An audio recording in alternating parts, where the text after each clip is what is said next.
सभी शिक्षक बंधुओं एवं शिक्षिका बहनों को सादर अभिनंदन, अभिवादन, नमस्कार।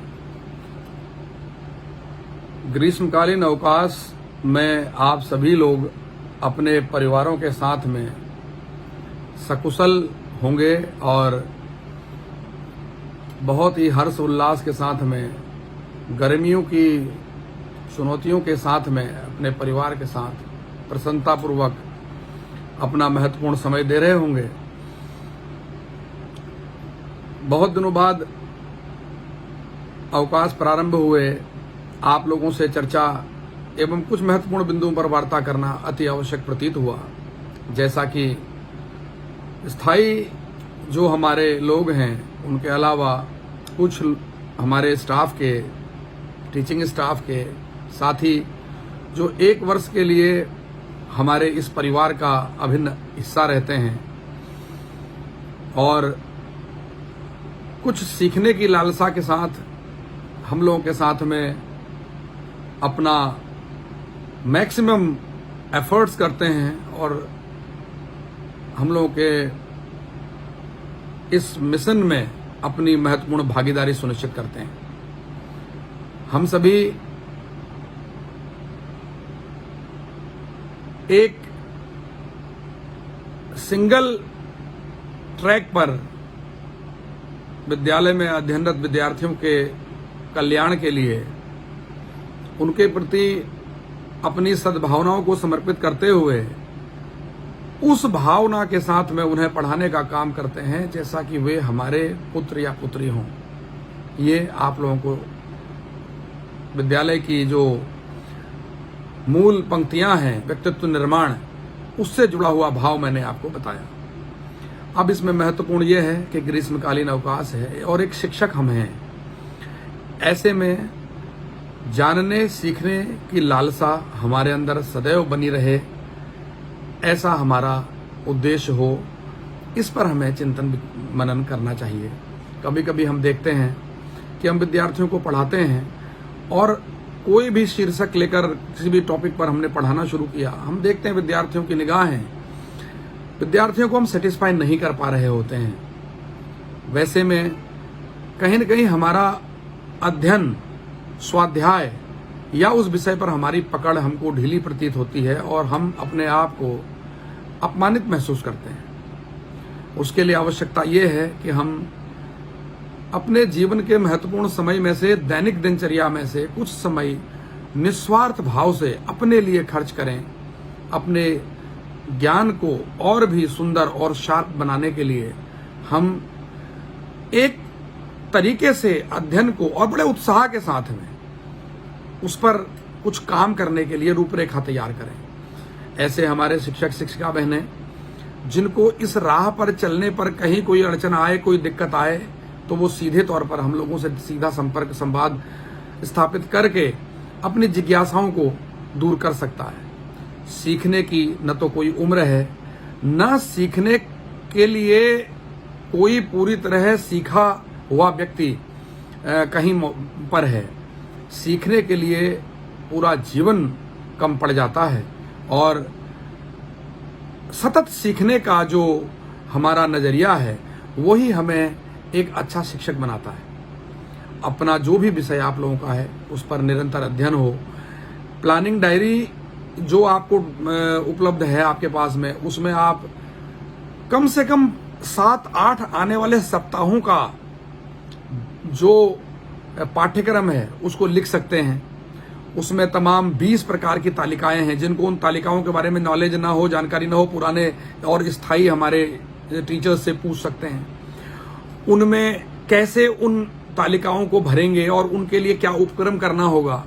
त्याग और समर्पण और श्रद्धा का नाम ही शिक्षक है। जो बहुत अच्छे शिक्षक होते हैं और अपने कार्य के प्रति डेडिकेटेड होते हैं, समय काटने के लिए या किसी तरह जो है अपना बगैर किसी जिज्ञासा के पढ़ाने में जो लोग उतरते हैं वो बहुत न्याय न अपने आप से कर पाते हैं, न विद्यार्थियों के साथ कर पाते हैं। तो इसमें महत्वपूर्ण विषय ये आता है कि हम अपने जो स्टडी का जो हमारा लेवल है उसको अपग्रेड करने के लिए हम क्या कर सकते हैं। सर्वप्रथम हम अपने विषय को तय करें कि हमारा विषय क्या है, या संस्था द्वारा आपको कौन सा अध्यापन के लिए विषय दिया गया है। उस विषय को गंभीरतापूर्वक एक किनारे से उसका अध्ययन करना, उसके बारे में चिंतन मनन करने का कार्यक्रम हमारा प्रारंभ हो जाए। हम जब ग्रीष्मकालीन अवकाश के बाद में आएंगे तो पूरे कॉन्फिडेंस के साथ में कक्षा में जाएंगे और पढ़ाने लगेंगे तो मजा आने लगेगा। जब उत्साह, उमंग और हर्ष और उल्लास हमारे अंदर नहीं होगा, हम बहुत अच्छा पढ़ा नहीं पाएंगे।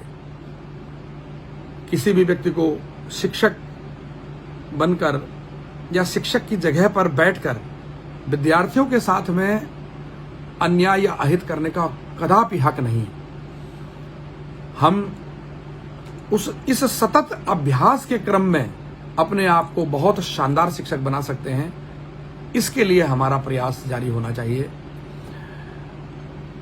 उन तालिकाओं में बहुत सारी चीजें लिखी हैं। एक तो विषय बहुत ही इंपॉर्टेंट है। जिस कक्षा के आप कक्षा अध्यापक हैं या विषय अध्यापक हैं, आपके पास में विद्यार्थियों के मोबाइल नंबर मौजूद हैं। उनको मोबाइल पर उनके हालचाल लेना, अभिभावकों से विद्यार्थियों के बारे में बातचीत करना, बातचीत में उनको दैनिक समय सारणी को पालन करने के लिए पूछना, विद्यार्थी गृह कार्य कर रहे हैं कि नहीं कर रहे हैं, उनका लेख सुंदर है या नहीं है, उनके प्रातःकाल उठने का समय और रात्रि विश्राम करने का समय और उस बीच का जो समय सारणी संस्था द्वारा उनको प्रोवाइड कराई गई है, बौद्धिक सत्र में उसकी उपयोगिता बताई गई है, उसको विद्यार्थी फॉलो कर रहे हैं कि नहीं कर रहे हैं। इसको एक डायरेक्ट हैमरिंग जो हम निरंतर करते हैं। हमने विद्यार्थियों को बताई कोई बात, विद्यालय के जरिए से व्यक्तित्व विकास मिशन जो चलाया जाता है विद्यालय के जरिए, उसके माध्यम से विद्यार्थियों को निरंतर जीवन में आगे बढ़ने के लिए नाना प्रकार की चीजें बताई जाती हैं। उसका अनुपालन कराने के लिए समय समय पर हैमरिंग की जरूरत है। उनके साथ चर्चा वार्ता की जरूरत है। उनको याद दिलाने की जरूरत है कि किन तरह से किन किन विषयों को आप लेओगे और कैसे आप उनको अपने जीवन में उतारोगे, उन बातों को, जिससे कि आपका व्यक्तित्व बहुत शानदार होगा और आप अच्छी तरह से पढ़ पाओगे। पढ़ाई के लिए आपके अंदर रुचि डेवलप होगी और पढ़ना कितना इंपॉर्टेंट है और उसका प्रतिफल हमको किस तरीके से आने वाले दिनों में हमको मिलने वाला है। ये बातें उनके साथ में की जाती हैं। विद्यार्थियों का स्तर है, प्राइमरी के विद्यार्थी हैं, अपर प्राइमरी है, हाई स्कूल के विद्यार्थी हैं, इंटरमीडिएट के हैं। उनको उनके स्तर के हिसाब से उनसे वार्ता करना। जब आप विद्यार्थियों को फोन पे बात करोगे, आपका बात करने का सलीका स्टेज वाइज विद्यार्थी की उम्र के आधार पर वो सुधरेगा। हम जब किसी को पढ़ाते हैं तो हम जो ज्ञान है उसको देते हैं, हमारा ज्ञान और पक्का हो जाता है।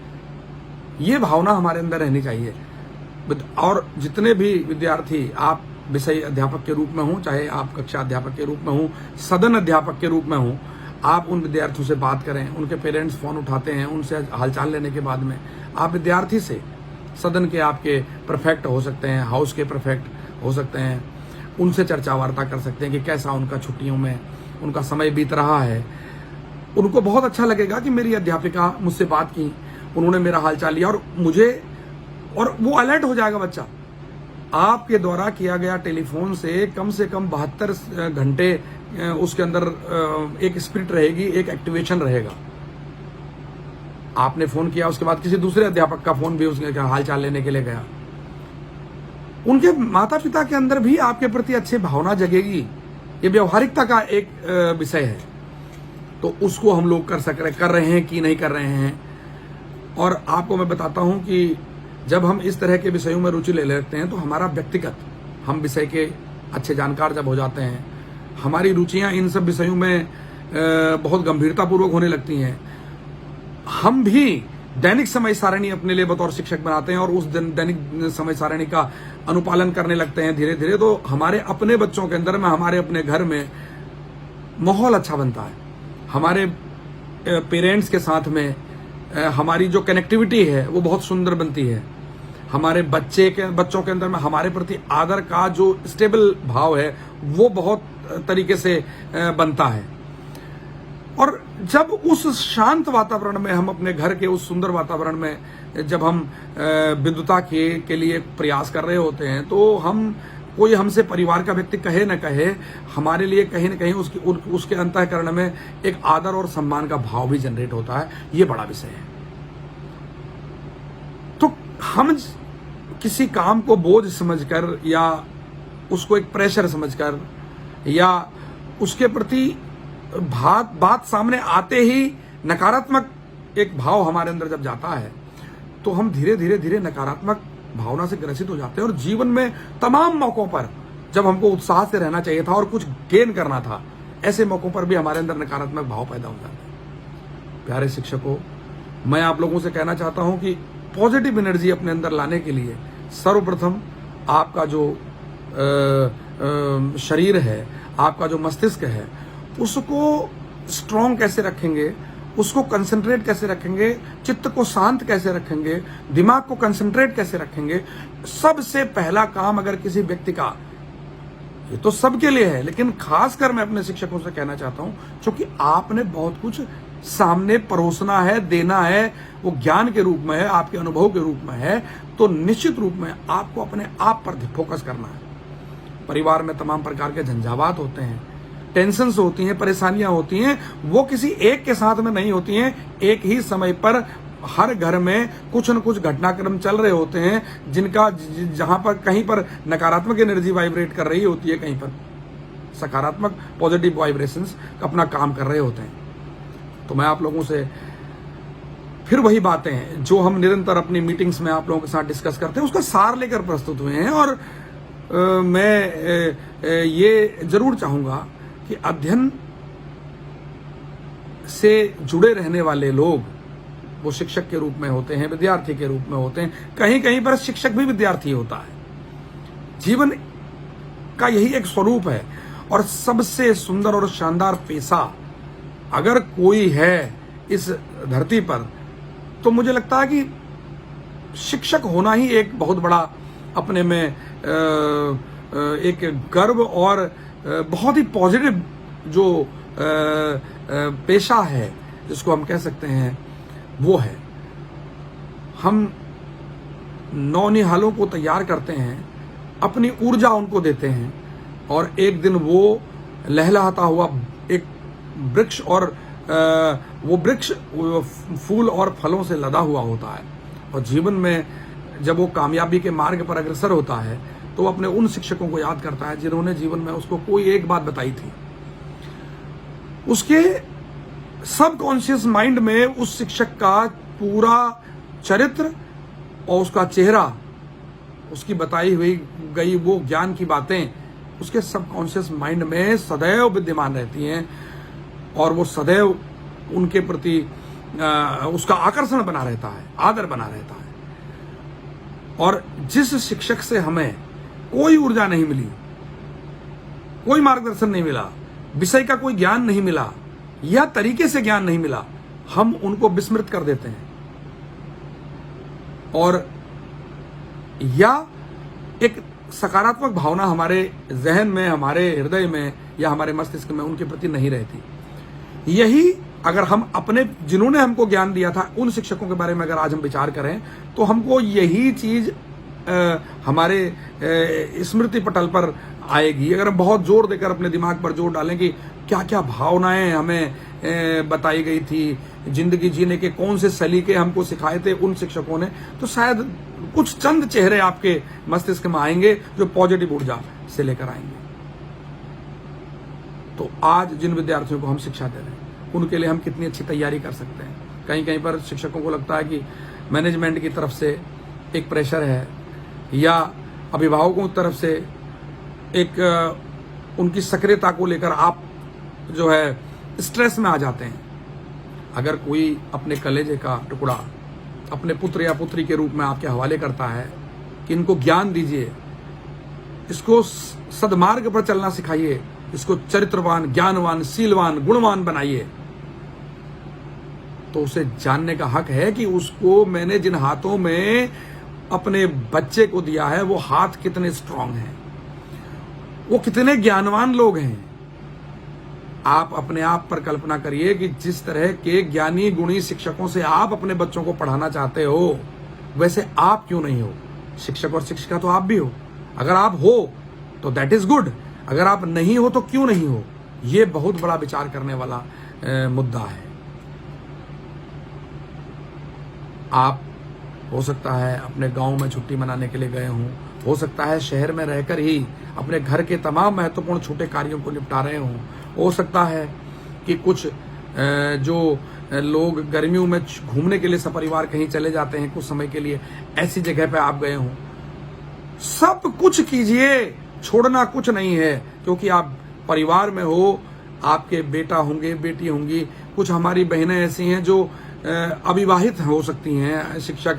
हालांकि हमारे यहाँ अविवाहित शिक्षकों को अपॉइंट करने का या उनको सेवा में लेने का रिवाज अब लगभग खत्म हो गया है, लेकिन कुछ बहनें ऐसी भी होंगी। उनमें भी अगर ये भावना आज से जगेगी, वो जिस परिवार में कल जाने वाली हैं वहां एक सुखमय जीवन उनका होगा।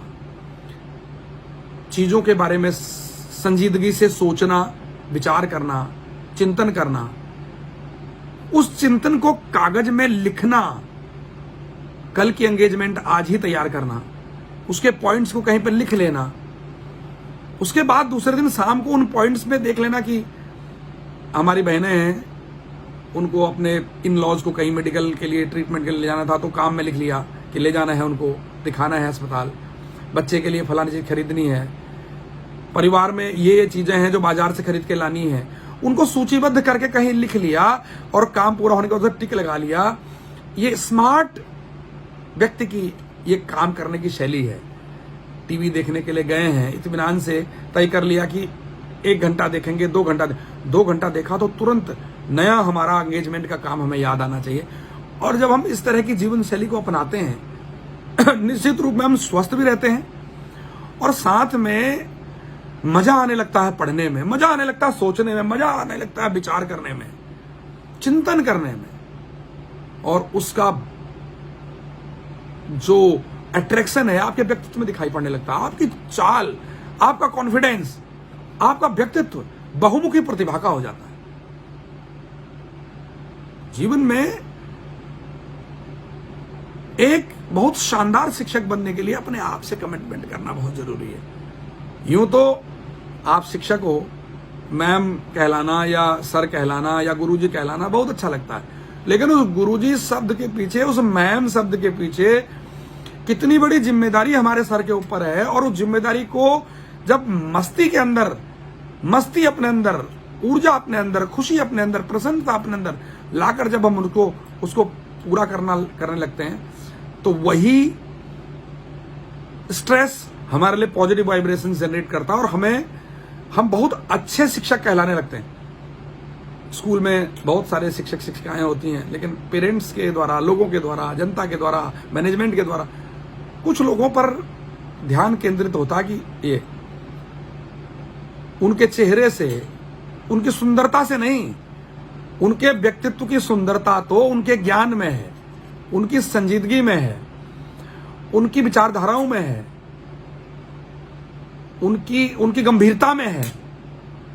और अपने ज्ञान को सहजता से परोसने, विद्यार्थियों के मस्तिष्क तक पहुंचाने का उनकी जो क्वालिटी है, कला है, उसमें छिपा हुआ है उनका सम्मान और उनकी सुंदरता।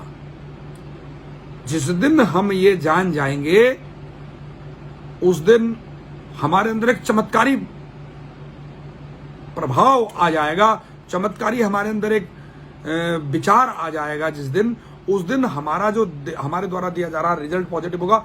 निश्चित रूप में आप अपने परिवार में भी सबके प्रिय हो जाएंगे, अपना निजी जीवन भी बहुत सुंदरता से आगे बढ़ने लगेगा और हमारा जो आय का स्रोत है, हमारा जो मेहनताना है, हमारा जो हमको हमारे इस क्रिएटिव वर्क के बाद जो हमको प्राप्त होता है, उसके लिए हमें कहने की जरूरत नहीं पड़ती है।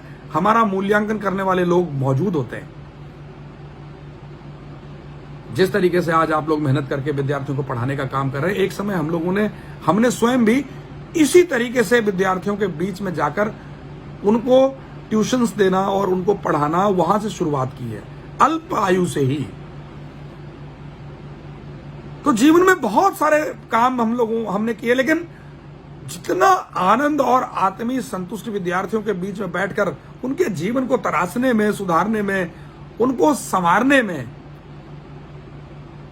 उनके अंदर नैतिक मूल्यों का बीजारोपण करने में और एक आदर्श स्थापित करने की मार्ग पर उनको बढ़ाने में और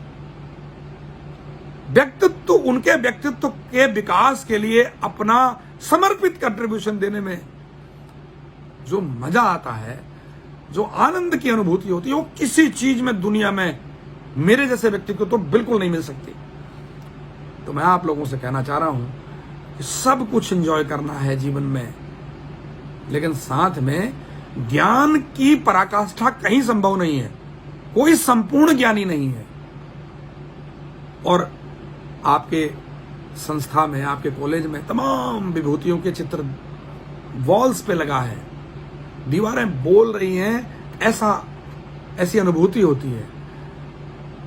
उनमें परम ज्ञानी, अनन्य ज्ञान से भरे हुए लोग हैं, लेकिन परम ज्ञान के पार कोई नहीं पहुंच पाया और आखिरी क्षण तक सतत सीखने की प्रक्रिया में वो लोग इन्वॉल्व रहे।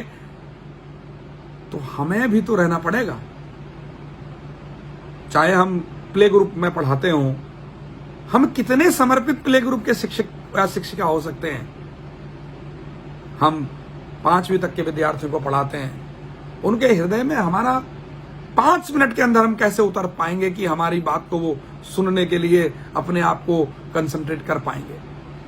हम बड़ी क्लास के विद्यार्थियों को पढ़ाते हैं तो कैसे, तो उस भाव को, उस टेक्निक को हम किसी से कॉपी नहीं कर सकते। हमारे अंदर स्वतः आएगी, वो आएगी जब हम इंटरेस्ट लेंगे, जब हम उसके बारे में चिंतनशील हो जाएंगे, तब अपने आप वो भावना हमारे अंदर आ जाएगी। बस यही बातें अवकाश के दौरान अपनी डायरी को बहुत शानदार तरीके से आप लोग बनाइए। 1 सप्ताह नहीं, 10 सप्ताह का लिख लीजिए। हमें अक्टूबर तक का कोर्स कंप्लीट कराना है, उसके बाद में हमें आज से ही क्लास 6 से ही अपने बच्चों को यूपीएससी और उससे रिलेटेड तमाम कॉम्पिटिशन्स की उनकी प्रतिभा को खोज कर उनकी तैयारियां करानी है। हमें आईआईटी से रिलेटेड हमारे विद्यार्थी मिल जाएंगे। कुछ विद्यार्थी हमें फोर्स में जाने, पुलिस और सेना में जाने के लिए तैयार करने होंगे। हम 6th क्लास 7th क्लास में उनके अंदर में वो भावनाएं डालेंगे। जब हम उनके व्यक्तित्व का विकास करेंगे और वो व्यक्तित्व उनका सुंदर बन जाएगा, फिर उनके अंदर में बैटरी के रूप में एक चीज डालनी पड़ेगी, वो होगा उनका जिंदगी का उद्देश्य। क्या करना चाहते हैं वो जीवन में, उस उद्देश्य के मार्ग पर उनको हम एक्टिवेट करके आगे बढ़ाएंगे। और उस मिशन में आप सब लोग हमारे सहयोगी हैं, सहभागी हैं। और जब किसी गरीब का बच्चा हमारे प्रतिष्ठान से पढ़कर निकलेगा और वो उस टारगेट को अचीव करेगा, तो हमारी ग्रेविटी और हमारा सम्मान और हमारा स्वाभिमान किस कदर हिलोरे मार रहा होगा, उस वक्त आप कल्पना करके देखेंगे तो आपको बड़ा अच्छा लगेगा। कभी कभी ऐसा होता है कि शिक्षकों के परिवार को अगर आप देखेंगे तो उनके खुद के बच्चे संस्कारों में नहीं होते, व्यवहार और विचारों में नहीं होते, उनके व्यक्तित्व का विकास नहीं हो रहा होता है, लेकिन फिर भी वो शिक्षक होता है। ऐसी स्थिति में आप निश्चित रूप में ये मानकर चलें कि कहीं न कहीं वो शिक्षक बन ही नहीं पाए। अगर बच्चे गलत राह पर जाते हैं, उनका पूर्ण उत्तरदायित्व तो माता पिता का होता है, इसमें किसी का कोई वो नहीं। बाद में वो उल्हाने भले ही देते रहे कि हमने बहुत त्याग किया अपने बच्चों के लिए, लेकिन मेरे बच्चों ने मेरा साथ नहीं दिया, या इस तरह की बातें। शिक्षक भी यही कभी कभी कहते हुए पाए जाते हैं कि हमने तो इनको पढ़ाया, दुनिया को हम पढ़ाते रहे बच्चों को, लेकिन हमारा, अगर आपका खुद का परिवार डिस्टर्ब है और बच्चे डिस्टर्ब हैं, समझ लो कि आप बतौर शिक्षक कभी फिट नहीं थे। आपने जो परंपराएं मैं बता रहा हूं, जो तरीके, इसको कभी आपने हृदय से फॉलो ही नहीं किया, माना ही नहीं, इन पर चिंतन ही नहीं किया, इसलिए सब कुछ चला गया। और जब बहुत शानदार बनेगा तो ये भरोसा रखिए कि आपके अंदर एक अच्छा शिक्षक छिपा हुआ है, तभी आप उस शानदार माहौल को बना पाए। यही सत्यता है। ये लॉजिक मुझ पर भी लागू है और आप पर भी लागू है। तो मैं आप सबको एक बार प्रणाम करते हुए आपके सभी परिजनों को भी प्रणाम करता हूं, जिन्होंने आप जैसे जैसी पुत्री या पुत्र को समाज को दिया है और सेवा के लिए समर्पित किया है, क्योंकि शिक्षण कार्य ही बहुत बड़ा सेवा कार्य है। यह एक ऐसा पेशा है जिसका मूल्यांकन आर्थिक दृष्टिकोण से तो नहीं होता, लेकिन सम्मान के दृष्टिकोण से अगर सबसे ज्यादा होता है तो इसी पेशे का सम्मान है। आर्थिक दृष्टिकोण से यहां पर बहुत ज्यादा संग्रहित करने का कोई विकल्प ही नहीं है, लेकिन आनंद हर पेशे से ज्यादा यहां पर है, उसको महसूस करने की आवश्यकता है। लेकिन उसके बावजूद भी मां शारदा विद्या के जरिए से इतना शिक्षक को दे देती है कि कभी कोई विषम परिस्थिति में भी उसको कोई कमी नहीं होती है। इसी के बाद में अपनी बात पूर्ण करने से पहले आप लोगों से कहना है कि ईपीएफ वाला जो हमारा चल रहा है कार्यक्रम, उसमें जरूर सहभागिता लें। वो आपके भविष्य के लिए वो निधि बहुत काम आएगी। ये भी मुझे स्मरण आया तो आपको बताया है। बहुत बहुत धन्यवाद। सादर नमस्कार।